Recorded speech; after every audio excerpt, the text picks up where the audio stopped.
Hello everyone, welcome to career information. तो आज आपसे मैं इस वीडियो में जो रिक्रूटमेंट शेयर करने वाला हूँ वो है इंडियन रेलवे के अंडर, यानी कि रेलवे रिक्रूटमेंट सेल ने एक रिक्रूटमेंट जारी किया है under north central railway Prayagraj. ये जो रिक्रूटमेंट है ये अप्रेंटिसेस के लिए है, बहुत सारे ट्रेड्स के लिए यहाँ पे वैकेंसी है, जोन वाइज यहाँ पे वैकेंसी है। और बाकी क्या एजुकेशनल क्वालिफिकेशन होना चाहिए, उसके बाद में सिलेक्शन प्रोसेस कैसा है, बहुत आसान है यहाँ पे सिलेक्शन प्रोसेस। और आपको अप्लाई कैसे करना है ये भी मैं आपको लास्ट में बताऊंगा। उसके सारे लिंक्स भी आपसे मैं शेयर कर दूंगा टाइम टू टाइम, आपको डिस्क्रिप्शन बॉक्स में यहाँ पे मिल जाएगा। तो सबसे पहले जो चलते हैं इसके नोटिफिकेशन की तरफ, जिसका लिंक मैं आपको लास्ट में शेयर कर दूंगा। 2 तारीख से इसके फॉर्म फिलअप करना शुरू हो चुके हैं, 2 जुलाई से, और 1 अगस्त तक आप फॉर्म फिल कर सकते हो। ओके। आपको अप्लाई कहाँ से करना है वो मैं आपको आगे वीडियो में बताऊंगा। तो सबसे पहले इसके चलते हैं जो एलिजिबिलिटी कंडीशन है उसकी तरफ। तो एज क्राइटेरिया बहुत इंपॉर्टेंट होता है जब भी आप अप्रेंटिस को अप्लाई करते हो। तो यहाँ पे जो है 15 years of age and should not completed 24 years of age on 1 August, यानी कि आपका क्लोजिंग डेट ही आपका कट ऑफ एज डेट रहेगा। ओके। उसके बाद में अपर एज लिमिट, यानी कि आप अगर SC ST एप्लीकेंट्स हो या कैंडिडेट्स हो तो आपको 5 साल का रिलैक्सेशन, OBC के लिए 3 साल, PWD के लिए 10 साल, जो आपको नॉर्मली रहता है गवर्नमेंट सेक्टर में। यहाँ पे जो है बॉर्निंग ईयर और वो सारी चीजें यहाँ पे दी हुई है, तो उसमें आपका बॉर्निंग ईयर या फिर आपका बॉर्न डेट होना चाहिए। ओके। उसके बाद में अभी हम बात करेंगे क्वालिफिकेशन के बारे में। So the candidate must have pass SSC या matriculation 10th class examination with minimum 50% marks in aggregate from recognized board, and सबसे important must have pass ITI in relevant trade issued by NCVT और SCVT। तो आपको क्या है, 10+ आपका ITI यहाँ पे जरूरी है। ओके। अब कौन से ट्रेड्स यहाँ पे एलिजिबल है, यहाँ पे डेजिग्नेटेड ट्रेड्स दिए हैं, यानी कि आपका डेजिग्नेशन जो है ये रहेगा। और उस डेजिग्नेटेड ट्रेड्स के लिए कौन से ITI ट्रेड अप्लाई कर सकते हैं वो भी यहाँ पे दिया हुआ है। तो फिटर के लिए फिटर ITI ट्रेड होना चाहिए। वेल्डर पोजीशन, यानी कि वेल्डर जो डेजिग्नेटेड ट्रेड है उसके लिए वेल्डर। उसके बाद में armature winder, machinist, carpenter, electrician, painter, mechanic, information and technology and electronic maintenance, wireman, सारे ट्रेड्स के नाम बता दूं ताकि आपको जो है, आप अगर एलिजिबल हो तो उसमें आप अप्लाई कर सकते हो। प्लम्बर, उसके बाद में मैकेनिक कम ऑपरेटर, इलेक्ट्रॉनिक्स कम्युनिकेशन सिस्टम। उसके बाद में आपका जो है ITI एंड रिलेवेंट ट्रेड, तो यहाँ पे आपका डेजिग्नेटेड ट्रेड है हेल्थ सैनिटरी इंस्पेक्टर, तो उससे रिलेटेड आपका अगर है तो आप अप्लाई करो। उसके बाद में नेक्स्ट जो है ITI एंड रिलेवेंट ट्रेड, यानी कि multimedia and web page designer apply कर सकते हैं। उसके बाद में mechanic, machine tools maintenance, crane operator, draughtsman, ये स्टेनोग्राफी, और आपका जो है हिंदी या फिर इंग्लिश। ओके, दोनों के लिए यहाँ पे वैकेंसीज है। तो ये आपके सारे ट्रेड से, यानी कि आपका 10th+ आपके कोई भी इस ट्रेड में अगर आपका ITI हुआ है then you can apply. The applicant whose SSC matriculation 10th ITI results are await as the date of notification 28 June. Okay, तो आप एलिजिबल नहीं हो, यानी कि आपका जो है रिजल्ट वगैरह आना ऑलरेडी आपके पास चाहिए। आप अपीयर हो, अवेटेड हो, तो आप एलिजिबल नहीं हो। Okay. applicants failed in ITI should not apply in case any failed applicants is engaged। तो आपका जो है वो, एक तो आपका सबसे पहले तो ये कैंसिल हो जाएगा, टर्मिनेट किया जाएगा आपको। और एक सबसे इंपॉर्टेंट, जब भी आप अप्रेंटिस के लिए अप्लाई करते हो तो ये जो है ये पोस्ट है ITI वालों के लिए। तो आपका अगर यहाँ पे डिग्री, यानी कि इंजीनियरिंग ग्रेजुएट्स हो या फिर डिप्लोमा हो, तो आप इसके लिए एलिजिबल नहीं हो। ओके। क्योंकि उनके लिए अलग से वैकेंसीज जो है वो निकलेंगे, जो ग्रेजुएट और डिप्लोमा ट्रेनिंग या डिप्लोमा अप्रेंटिस के लिए होंगे। तो यहाँ पे उन्होंने क्लियर कर दिया है। उसके बाद में ट्रेड वाइज स्लॉट्स आपको मिलेंगे। So the details of trade wise और वो सारे स्लॉट्स कितने हैं वो भी मैं आपको आगे बताऊंगा। जैसे मैंने आपको स्टार्टिंग में इन्फॉर्म किया था कि 1600 से ज्यादा वैकेंसी है, तो आपको slot wise plus zone wise plus आपकी कास्ट वाइज ऐसे वैकेंसीज का स्ट्रक्चर, एक मैट्रिक्स आपको आगे मैं दिखाऊंगा। ओके। लेकिन जो है आपके स्लॉट वाइज और ट्रेड वाइज आपके जो वैकेंसीज है उसी हिसाब से आपका सिलेक्शन प्रोसेस यहाँ पे रहेगा। ओके। सबसे पहले तो ये बता दूं, उसमें भी अगर आप for SC slots when the prescribed number of persons belonging to SC are not available, अगर ऐसा होता है कि एससी उतने अवेलेबल नहीं है उस पर्टिकुलर ट्रेड के लिए, तो it will be filled by ST. And again vice versa, अगर एसटी का स्लॉट है, एसटी एप्लीकेंट्स नहीं है, तो एससी से वो भरा जाएगा। If prescribe training slots for SC ST can not be filled, अगर वो दोनों से भी फिल नहीं होता है, then the training slots so lying unfilled will be filled by the person not belonging to the SC और ST, दैट इज आपका होता है अनरिजर्व्ड एप्लीकेंट्स। यानी कि SC ST में अगर कोई स्लॉट्स बच जाते हैं तो वो अनरिजर्व्ड एप्लीकेंट्स को दिया जाएगा। Similarly the seats remaining unfilled by OBC, अगर ओबीसी से होता है अनफिल्ड, तो वो भी यूआर के लिए जाएगा, यानी कि ओपन कैटेगरी, यानी कि अनरिजर्व कैटेगरी के लिए। क्योंकि ये ऐसा हो सकता है और ऐसा हुआ भी है, इसलिए उन्होंने क्लियर कर दिया। बहुत सारे ट्रेड्स है, बहुत सारे जोन है, वैकेंसीज अच्छी है, तो ये होने के चांसेस ज्यादा है। Applicants who want to avail the benefit of reservation SC ST upload the caste certificate। तो डेफिनेटली आप अगर आपकी रिजर्वेशन का अवेल कर रहे हो तो आपको कास्ट सर्टिफिकेट की जरूरत है, ओबीसी वालों के लिए भी और SC ST वालों के लिए भी। ओके, नॉन क्रिमिलियर भी जरूरी है फॉर ओबीसी। ओके, तो ये था आपका एलिजिबिलिटी यानी कि एस सी एस टी या बाकी, और सिलेक्शन थोड़ा बहुत प्रोसेस। उसके बाद में पेमेंट ऑफ फीस, 100 रुपीज आपको फीस है, नॉन रिफंडेबल है। कोई भी fees S C S T या पीडब्ल्यूडी या फिर वुमन एप्लीकेंट्स को नहीं है, और ये नॉन रिफंडेबल है, याद रखना। जो भी ओपन कैंडिडेट 100 रुपीज पे करेंगे उनके लिए। And okay, the fee payment will have to be made online only, पूरा एप्लीकेशन ऑनलाइन ही भरना है आपको। तो कहीं भी आपको चलन वगैरह नहीं निकालना है, डेबिट कार्ड क्रेडिट कार्ड से आपको सिंपली फीस पे करनी है। Medical fitness and physical standards, so वो भी मैं आपको आगे बताऊंगा। आपका जैसे ही डॉक्यूमेंट वेरिफिकेशन हो जाएगा, आपको पता ही है कि मेडिकल फिटनेस टेस्ट आपका होगा। सो हमेशा जो गवर्नमेंट सेक्टर्स या फिर कोई भी नए जॉब में आपको वो करना ही पड़ता है। ओके, उसके बाद में जो नेक्स्ट ये पीडब्ल्यूडी की कैटेगरीज यहाँ पे बताई गई है। अब आते हैं मोड ऑफ सिलेक्शन, बहुत सिंपल है। So selection of the candidates for apprentice कैसे होगा? सो आपका जो है 10th एंड आईटीआई, आपका दोनों यहाँ पे जो है काउंट होगा for the final selection only. कोई भी रिटर्न टेस्ट, कोई भी इंटरव्यू आपका नहीं होने वाला है। So the percentage of marks obtain bye applicants in the both matriculation, यानी कि आपको जो ऑलरेडी बताया है 50% से ऊपर एग्रीगेट होना चाहिए, and ITI, equal weightage to be both. तो आपको उस हिसाब से दोनों का मिलके आपका यहाँ पे सिलेक्शन होगा। अगर कोई कोर्स या कोई ट्रेड ऐसा होता है जिसमें 8+ आईटीआई मांगा है, तो वहां पे आपका 8+ आईटीआई का यहाँ पे कंसिडर होगा। और कहाँ तक, यानी कौन सी मेरिट लिस्ट तक वो होगा? 1.5 टाइम्स आपका जो है वो लिस्ट लगेगा। यानी कि कहीं पे अगर 10 वैकेंसी है, तो 15 बच्चों को यहाँ पे वहां पे शॉर्ट लिस्ट किया जाएगा। 10 अगर वैकेंसी है फॉर एग्जांपल, वहां पे 15 बच्चों को शॉर्ट लिस्ट किया जाएगा।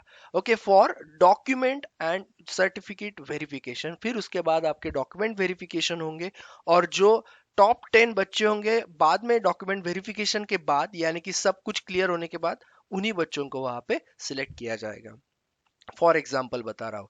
Okay, in case 2 applicants having same marks, अभी इसमें हो सकता है क्योंकि कोई भी रिटर्न या वगैरह टेस्ट नहीं है, तो अगर किसी दोनों बच्चों के कैंडिडेट के मार्क्स सेम आते हैं तो ओल्डर एज वालों को प्रीफर किया जाएगा। ध्यान रखना, कोई रिटर्न, कोई वाइवा, कोई भी इंटरव्यू यहाँ पे नहीं है, और आपको कोई भी कॉपीज नहीं भेजनी है, आपको ऑनलाइन ही अप्लाई यहाँ पे करना है। Okay, so calculation of marks, for the purpose of calculation of marks, percentage of SSC matriculation marks, total marks of the subject mention in the marksheet. Okay, not best of 5 but all of the, मतलब आपके सारे subject यहाँ पे पकड़ेंगे।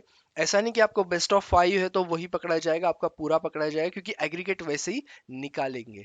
CGPA obtained by the applicants should be converted into the actual marks, actual percentage, वो बहुत जरूरी है। Please note that final score should be calculated adding the marks of all subject, not any group, जैसे कि best of 5 नहीं होगा। For the purpose of calculation of percentage ITM marks, average marks mention in consolidated statement of marks of all semester of the trade applicants, marks mention in the provisional, यानी कि आपका जो certificate होगा, national trade certificate issued by NCVT या SCVT, which is to be duly entered by the applicants in the online application form। तो ये सारी आपके जो है कैलकुलेशन होंगे। ओके, उसके बाद में the trade wise community wise merit list will B issue bye NCR NCR for their notified slots यानी कि आपकी वैकेंसीज। ओके, तो ऐसा आपका होगा। एप्लीकेंट्स क्या will be called by NCR as per the merit in the relevant trade. जैसे मैंने आपको बताया 1.5 times of vacancy of each and every trade, each and every community, यानी कि रिजर्वेशन के हिसाब से। Final selection of applicant should be subject to the verification of documents, तभी आपका फाइनल सिलेक्शन होगा। ट्रेनिंग पीरियड हमेशा आपका यहाँ पे रहेगा 1 साल का। स्टाइपेंड आपको अप्रेंटिसशिप एक्ट के हिसाब से यहाँ पे मिलेगा। ओके, अब बात करेंगे एप्लीकेशन की। जैसे मैंने आपको बताया, आगे बताऊंगा। सो आपको अप्लाई कहाँ से करना है वो मैं पहले आपको बता दूं। आपको अप्लाई करना है यहाँ से। सबसे पहले आपका स्टेप 1 है न्यू रजिस्ट्रेशन। उसके बाद आपका रजिस्ट्रेशन नंबर और डेट ऑफ बर्थ तो आपको पता ही है, तो वो जनरेट हो जाएगा। फिर उसके बाद आप यहाँ से स्टेप 2 से लॉग इन कर सकते हो। ओके, और फिर आपको क्या क्या चीजें चाहिए वो मैं आपको आगे बताऊंगा।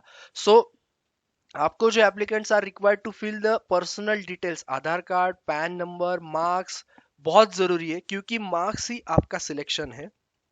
और मार्क्स आपके डॉक्यूमेंट पे से ही आपको लिखने हैं अच्छे से, क्योंकि थोड़ा बहुत भी वेरिएशन रहा तो आपका कैंडिडेचर जो कैंसिल हो सकता है, क्योंकि कोई रिटर्न और कोई ओरल टेस्ट नहीं कि उसको आप चेंज कर सको। तो ये चीज याद रखना। ओके, एंड प्रेफरेंस आपको क्या देना है, डिविजन्स, वर्कशॉप एंड ट्रेड्स को डेफिनेटली आपको प्रेफरेंस यहाँ पे देने हैं। ओके, जब आप फॉर्म फिलअप करोगे। So very carefully as the computerize merit list will be prepared, जैसे मैंने आपको बताया। ओके, क्योंकि आप जो वहां पे लिख रहे हैं उसी से आपका मेरिट लिस्ट प्रिपेयर होगा। Applicant should be possession of Aadhaar card at the time of registration. Applicant have to fill 12-digit Aadhaar card number. The applicants not having an Aadhaar number and have enrolled for Aadhaar but not received Aadhaar card, so entered 28 digit enrolment ID. ऐसा हो सकता है किसी ने आधार के लिए apply किया होगा, उसके पास स्लिप होगा, तो उसमें 28 डिजिट आपको मिलेगा, वो आपको वहां पे लिखना है।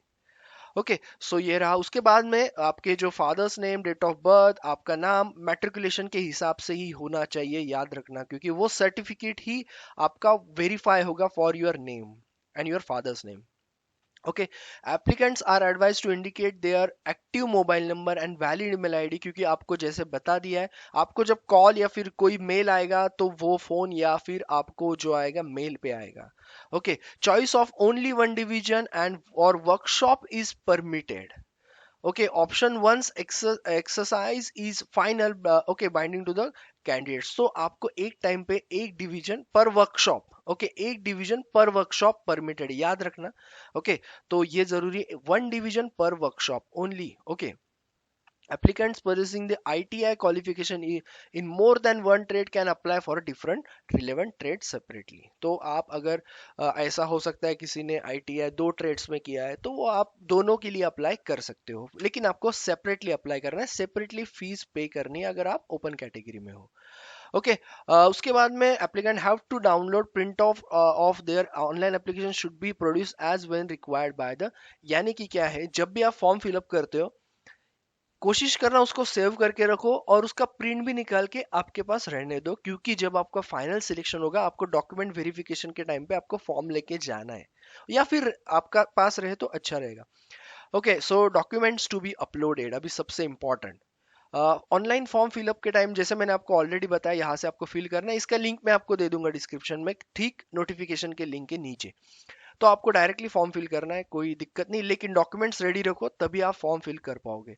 अब पीडीएफ फॉर्मेट में आपका 50 से लेके 200 केबी तक आपका साइज चलेगा। याद रखना, applicants are required to upload the self attested scan copy of the following documents. अभी ऐसा भी हो सकता है, बहुत से कैंडिडेट्स पूछ रहे थे कि उन्होंने ऐसे अपलोड कर दिया, तो ध्यान रखना आगे से कि आपको सेल्फ अटेस्टेड ही स्कैन कॉपीज जो है वहां पे अपलोड करनी है। तो जब भी स्कैन करोगे उस पर साइन होना चाहिए। फिर आपका आता है सबसे important SSC, date of birth आपका जो वो एसएससी पे आएगा, बोर्ड सर्टिफिकेट जिसको हम कहते हैं, आईटीआई ऑल सेमेस्टर ऑफ जो होंगे आपके मार्कशीट्स। उसके बाद में national trade certificate issued by NCVT, या जो होगा आपका कास्ट सर्टिफिकेट एससी एसटी वालों के लिए, ओबीसी के लिए उनके हिसाब से जो कास्ट सर्टिफिकेट। उसके बाद आपका नॉन क्रिमिनल होगा, पीडब्ल्यूडी के लिए आपकी डिसेबिलिटी सर्टिफिकेट्स। ये सारी चीजें आपको जरूरी है, और सबसे इंपॉर्टेंट फिर आपका आता है फोटो और बाकी चीजें। Okay, so applicants have to upload their scan copy और soft copy of their colour photograph, जो आपका होगा 70 केबी के अंदर। 20 से लेके 70 जेपीजे फॉर्मेट में आपको सिंपली करना है अपलोड। उसके बाद में आपको सिग्नेचर भी अपलोड करनी है, वो है 20 से 30 केबी के अंदर। ओके, अगर कोई प्रॉब्लम आता है आपको, आप कमेंट बॉक्स में मुझे पूछ सकते हो, मैं आपको जवाब दे दूंगा रिगार्डिंग एप्लीकेशन या फिर कोई भी आपको जो होगा। Certificates in language other than English और Hindi should be accompanied by an attested copy of the translation in English Hindi. खैर ऐसा मोस्टली होगा नहीं। Production of original of uploaded documents along the two self attested photo, जो यानी कि simple है, आप जो भी अपलोड करोगे उसके 2 xerox copies each self attested आपको डॉक्यूमेंट वेरिफिकेशन के टाइम पे लेके जाना है। देखो, आप जो भी अपलोड करोगे वो सही करना और वही आपको डेफिनेटली लेके जाना है, तो आपको कोई भी दिक्कत नहीं आएगा। इनवैलिड एप्लीकेशन कुछ भी इशू आया तो आपका रिजेक्ट हो जाएगा, फीस वगैरह रिटर्न नहीं मिलेगी। Applicants application without scan signature and scan photograph होगा तो भी नहीं मिलेगा, फोटोग्राफ अच्छे से डालो। एज ऑफ प्रूफ जरूरी है, 100 रुपीज़ आपको नहीं मिलेगा वापस। यही सारी चीज़ें हैं। उसके बाद में एग्रीमेंट ऑफ ट्रेनिंग सबसे इंपॉर्टेंट। सो इसमें पहले आपका मेडिकल वगैरह हो जाएगा, फिर आपका फाइनली सिलेक्शन जो है वो हो जाएगा डॉक्यूमेंट वेरिफिकेशन के बाद। ओके, तो आपको 1 साल का यहाँ पे मिलेगा और स्टाइपेंड भी अच्छा खासा आपको यहाँ पे मिलेगा। ओके, जो इनके हिसाब से अप्रेंटिसशिप एक्ट के हिसाब से। Test and grant of certificate. So every trade apprentice on completion of the training will be granted a certificate of proficiency by the national council. तो आपको मिल जाएगा। No hostel accommodation will be provided. Selected applicant will have to make their own arrangement. ये बहुत जरूरी है। Okay, important instructions के बारे में अगर कुछ चीज़ें होंगी तो मैं आपको बता दूंगा। वैसे भी मैंने आपको मोड ऑफ सिलेक्शन, रिजेक्शन क्यों हो सकता है, कैसे एप्लीकेशन करना है, सारी चीज़ें मैंने खैर आपको बता दी है। तो मेरे ख्याल से इंपॉर्टेंट जो भी है वो अब मैंने आपको सारी चीज़ें बता दी। अभी आते हैं सबसे इंपॉर्टेंट जो आपका है वैकेंसीज। ओके, जो जिसके लिए वेट कर रहे थे। सो स्लॉट्स जो है यानी कि वैकेंसीज जो है 2022-23 के लिए कैसे कैसे है। So Prayagraj division, okay, in mechanical department आपको 4 ट्रेड्स यहाँ पे दिखेंगे। टेक, ओके, मैकेनिकल डिपार्टमेंट के अंदर fitter, welder, carpenter and painter. तो यहाँ पे वैकेंसी जो है फिटर के लिए 335 वैकेंसी है, 13 वैकेंसी वेल्डर के लिए, कारपेंटर के लिए 11, 5 पेंटर, बाकी आपकी कैटेगरी के हिसाब से आप अप्लाई कर सकते हो। इलेक्ट्रिकल डिपार्टमेंट वही प्रयागराज डिवीजन में आपकी फिटर के लिए 246, वेल्डर के लिए 9, आर्मेचर विंडर के लिए यहाँ पे उसके बाद में 47, कारपेंटर के लिए लगभग 5, क्रेन के लिए 8, मशीनिस्ट के लिए 15, पेंटर के लिए 7, इलेक्ट्रिशियन के लिए 2। देन झांसी डिवीजन, जैसे मैंने बताया जोन वाइज भी है। फिटर के लिए वैकेंसी 286 है, वेल्डर के लिए यहाँ पे 11 वैकेंसी है 84, मैकेनिक के लिए, कारपेंटर 11, 88, 88 वैकेंसी जो है इलेक्ट्रीशियन के लिए है। वर्कशॉप जो है झांसी का, वहाँ पे जो है फिटर 82, 46 है, वेल्डर के लिए 12 वैकेंसी है MMTM। उसके बाद में मशीनिस्ट और इलेक्ट्रीशियन के लिए रिस्पेक्टिवली 11 वैकेंसी है, पेंटर के लिए 15, स्टेनोग्राफर हिंदी के लिए यहाँ पे जो है 3 वैकेंसी है।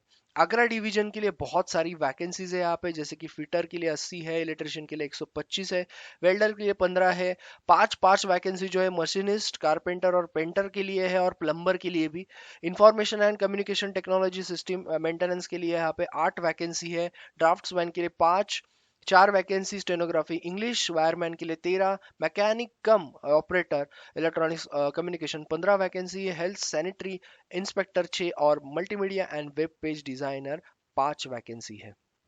तो ये है टोटल 1600 से ज्यादा, 1650 से ज्यादा यहाँ पे लगभग वैकेंसीज टोटल है। जैसे मैंने आपको बताया डिवीजन वाइज वैसे आप अप्लाई कर सकते हो। एक से ज्यादा आपके इसमें हुआ है तो उसके हिसाब से भी आप अप्लाई कर सकते हो फॉर आईटीआई। यहाँ पे फॉर्मेट वगैरह दिया है, परफॉर्म, आपका कास्ट सर्टिफिकेट वगैरह, मेरे ख्याल से आपके पास होगा ही वो ऑलरेडी। ओके, आप कैटेगरी से बिलोंग करते हो तो सारी इंफॉर्मेशन वो तो आपके पास होगी। So the candidate must have pass SSC matriculation 10th examination और इट्स इक्विवेलेंट विद 50%। तो ये सारी चीजें इंपॉर्टेंट है, और आईटीआई ये बस आपका क्वालिफिकेशन क्राइटेरिया है। ओके, सो मेरे ख्याल से सारी इंपॉर्टेंट चीजें मैंने आपको इसमें बता दी है। पहला लिंक मैं शेयर कर रहा हूँ नोटिफिकेशन का डिस्क्रिप्शन बॉक्स में। सेकंड है आपका ऑनलाइन एप्लीकेशन। याद रखना, फॉर्म फिलअप करने से पहले ये वीडियो देख लेना, कौन से डॉक्यूमेंट्स रेडी करके रखने हैं। मैंने सारे बता दिए आपको, और यही डॉक्यूमेंट्स आपको लगेंगे विद साइज मैंने बताया आपको। ओके, स्टेप 1 स्टेप 2 में मैंने आपको बता दिया है। सो यस, ऐसे ही आपको डिटेल इंफॉर्मेशन मिलती रहेगी, क्योंकि जब भी आप अप्लाई करते हो ये बात जानना जरूरी है। अभी जैसे कि इसमें सेल्फ अटेस्टेड ही आपको स्कैन करना है, तो ये छोटी छोटी चीज़ें बहुत ज़रूरी है, इसलिए अच्छे से वीडियो जो है वो देखते जाओ।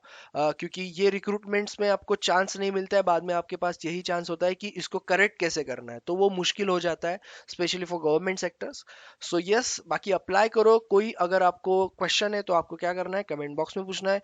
ऐसे ही अलग अलग जो वैकेंसीज, जो नोटिफिकेशन आ रहे हैं, उसके लिए आपको सब्सक्राइब करना पड़ेगा और बेल आइकन को हिट करना पड़ेगा, क्योंकि डेट ना चली जाए, ये सबसे इंपॉर्टेंट है, और नोटिफिकेशन पता चले, ये दोनों चीज़ें बहुत ज़रूरी है।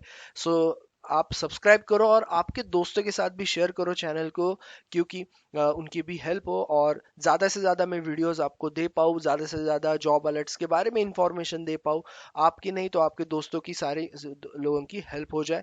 एंड आपको कोई क्वेरी है किसी भी रिक्रूटमेंट या इस रिक्रूटमेंट के बारे में, आप कमेंट बॉक्स में पूछ सकते हो। बाकी stay tune to the channel, telegram channel का भी लिंक मैं दे दूंगा, आप ज्वाइन कर सकते हो if you want. And thank you all the best, stay tune.